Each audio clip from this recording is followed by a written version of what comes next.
Buenos días, mi nombre es Daniel y hoy voy a moderar un debate sobre uno de los temas más urgentes y más silenciados de nuestro país, la salud mental en Colombia.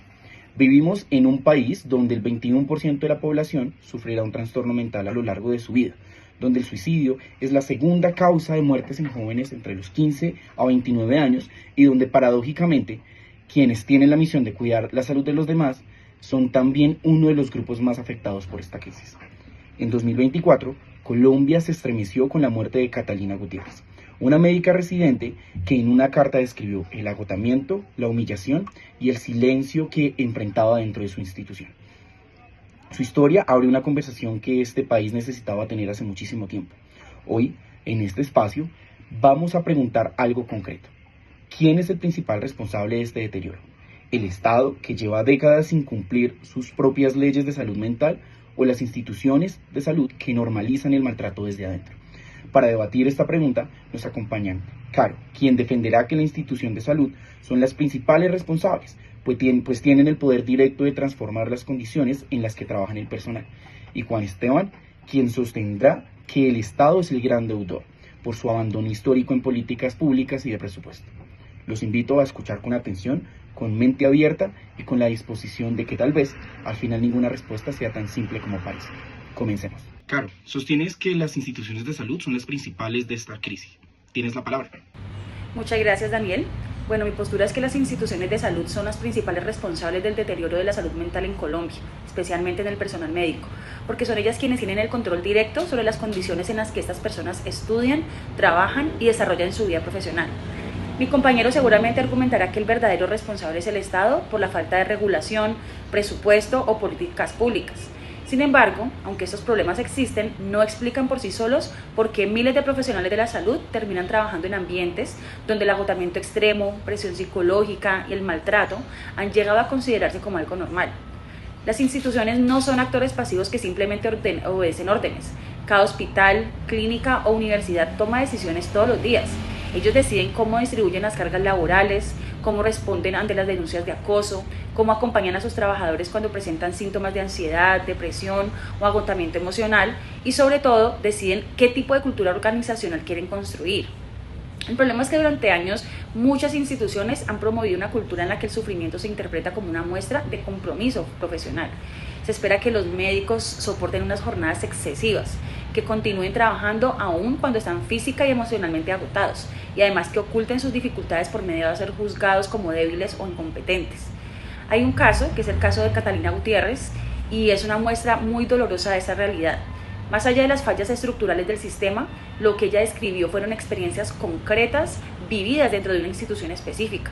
Eso demuestra que el deterioro de la salud mental no ocurre únicamente por ausencia de políticas públicas, ocurre también porque existen espacios de trabajo donde las señales de sufrimiento son totalmente ignoradas y además donde el bienestar de las personas deja de ser una prioridad. Por eso yo considero que la responsabilidad principal recae en las instituciones de salud, porque son ellas quienes tienen la capacidad más inmediata de intervenir, prevenir y transformar estas condiciones. Yo siento que mientras sigan normalizando prácticas que afectan la salud mental de sus trabajadores, ninguna política estatal será suficiente para resolver este problema. Gracias, Caro. Juan Esteban, tú tienes una posición completamente diferente. Escuchamos tus argumentos. Muchas gracias, Daniel.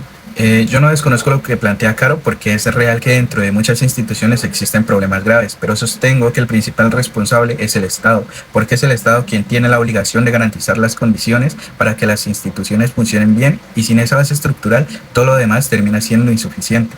Si hoy seguimos hablando de crisis en salud mental, de suicidios y de dificultades para acceder a atención oportuna, es porque la respuesta estatal no ha sido lo suficientemente fuerte, sostenida ni territorial. El DANE reportó 3.066 muertes por suicidio en Colombia en 2024 y el Instituto Nacional de Salud registró 28.290 intentos de suicidio entre enero y septiembre de 2025. Esas cifras no pueden interpretarse como hechos aislados.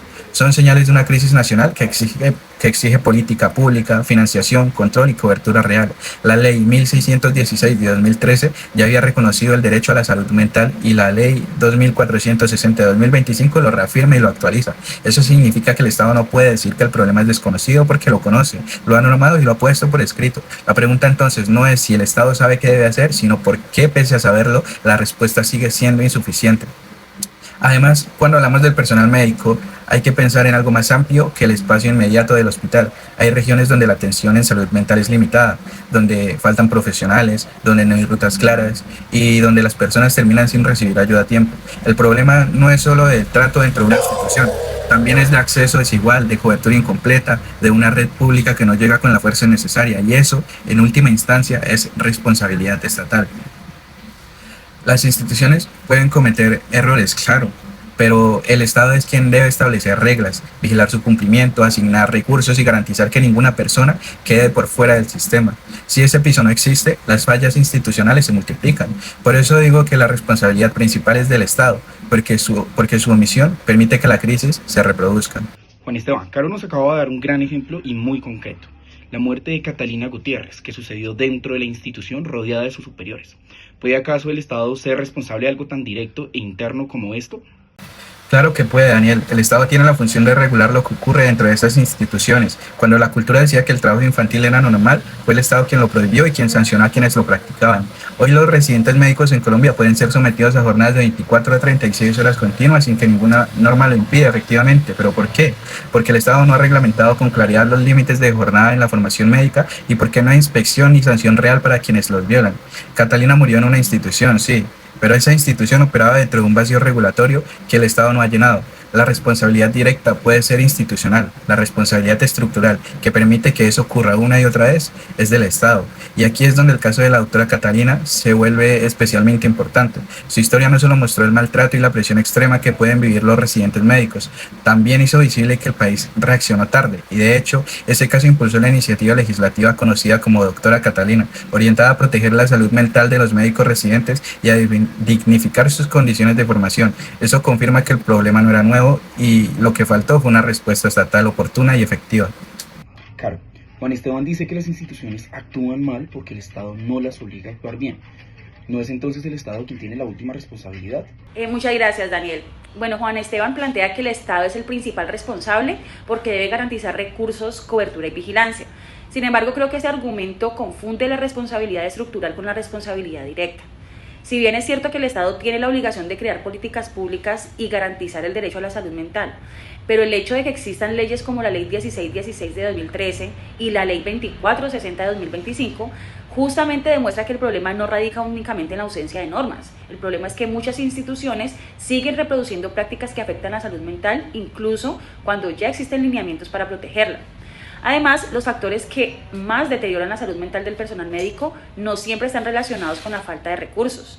Muchas veces tienen que ver con el trato cotidiano, la humillación de los residentes, la indiferencia frente al agotamiento, el miedo a denunciar, la presión constante y además la normalización del sufrimiento como parte de la profesión. Siento que ninguna ley va a poder eliminar por sí sola todas estas conductas si las instituciones no deciden transformarlas. Además, Juan Esteban afirma que sin intervención estatal, las buenas prácticas quedan dispersas.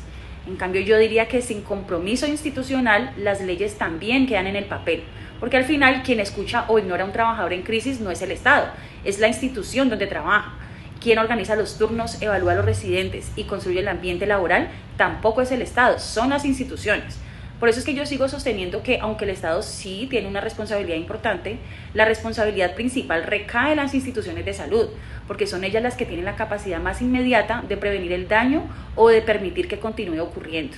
Bueno, hemos llegado al final de nuestro debate. Les pido a cada uno que no se tomen más de un minuto y expliquen por qué su posición es la correcta. Caro, tú comienzas. Bueno, yo reconozco que el Estado tiene responsabilidades importantes y que debe garantizar políticas públicas eficaces. Sin embargo, sostengo que las instituciones de salud son las principales responsables porque son ellas quienes tienen el contacto directo con las personas y el poder inmediato de influir en su bienestar. La salud mental del personal médico no se deteriora únicamente por falta de leyes o recursos. También se deteriora cuando se normalizan jornadas excesivas, cuando se ignoran las señales de agotamiento y cuando el sufrimiento se convierte en parte de la cultura laboral. Estas son decisiones que se toman dentro de las instituciones todos los días. Por eso considero que la responsabilidad principal recae en ellas, porque mientras el Estado diseña políticas, son las instituciones las que tienen la posibilidad de actuar hoy, proteger a sus trabajadores hoy y evitar que situaciones como las que hemos discutido sigan ocurriendo. Y cuando alguien tiene el poder de prevenir un daño y no lo hace, también tiene una responsabilidad directa sobre sus consecuencias. Muchas gracias a todos. Juan Esteban, ahora es tu turno. Cuando una madre en Buenaventura no puede llevar a su hijo a un psicólogo porque no hay ninguno en su municipio, Eso no es una falla institucional, es una falla del Estado que tiene la obligación constitucional de garantizar ese acceso. Las instituciones pueden mejorar sus protocolos, pero solo el Estado puede garantizar que ningún colombiano quede sin atención. Esa es la diferencia entre responsabilidad moral y responsabilidad constitucional. Y por eso quiero cerrar insistiendo en lo esencial. El caso de la doctora Catalina no debe leerse solo como una tragedia individual, ni solo como una falla de una institución concreta. Su historia mostró una realidad dolorosa que conmocionó al país, pero también dejó en evidencia que si se necesitó una tragedia para que el problema se visibilizara con fuerza, entonces el Estado ya había llegado tarde. Catalina no solo evidenció el maltrato dentro de una institución, también expuso la ausencia de una respuesta estatal efectiva para prevenir que situaciones así siguieran ocurriendo. Gracias a Caro y a Juan Esteban por sus argumentos. Hemos escuchado dos posiciones sólidas, construidas con datos, con casos reales y con una preocupación genuina por algo que nos afecta a todos. Caro nos recuerda que el sufrimiento del personal médico ocurre dentro de espacios concretos, con paredes, con directivos, con reglamentos internos, que la violencia institucional no es abstracta, tiene lugar, tiene fecha y tiene responsables que podrían actuar hoy si quisieran. Juan Esteban, por su parte, nos recuerda que ninguna institución cambia en el fondo si el Estado no establece reglas en el juego, si no lo financia, si no inspecciona, si no sanciona, que sin voluntad política los protocolos y los programas de bienestar son solo papel.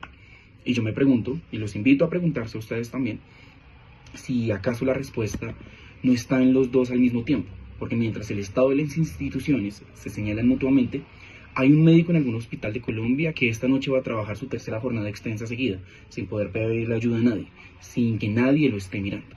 La pregunta que nos deja este debate no es solo quién tiene la culpa, es qué estamos haciendo en este momento, en qué estamos dispuestos a exigir, porque tanto el Estado como las instituciones responden cuando la sociedad deja de ser indiferente. Y ese cambio, ese empieza aquí, con una conversación como esta. Muchísimas gracias.